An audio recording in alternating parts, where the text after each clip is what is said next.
ఈ వీడియోని పూర్తిగా చూడండి, లేకపోతే అర్థం కాదు. హాయ్ అండి, అందరికీ నమస్కారం.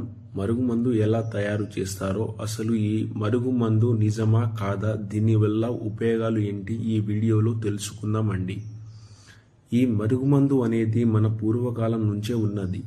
ఈ మరుగుమందు వల్ల ఉపయోగాలు ఏంటి అంటే, భార్య కానీ భర్త కానీ అలాగే ప్రేమికుల మధ్య సమస్య ఉండి అమ్మాయి అబ్బాయి మాట వినకపోవడం, అమ్మాయి మాట వినకపోవడం, అత్త కోడళ్ళ మధ్య సమస్య, తల్లిదండ్రుల మాట వినకపోవడం, పిల్లల సమస్య, వీటన్నిటి మనం మరుగుమందు ద్వారా అరికట్టొచ్చండి. ఏ విధంగా అంటే, ఈ మరుగుమందుని మనం 2 రకాలుగా తయారు చేసుకుంటాం. స్వయంగా మా దగ్గరే తయారవుతుంది. అందువలన ఏ చిన్న సైడ్ ఎఫెక్ట్ కానీ ఇలాంటి చిన్న ఆరోగ్య సమస్యలు ఉండవు. ఈ మరుగుమందుని ఒకటి పసరు రూపంలో తయారు చేస్తాము, రెండవది వచ్చేసి పౌడర్ రూపంలో తయారు చేస్తాము.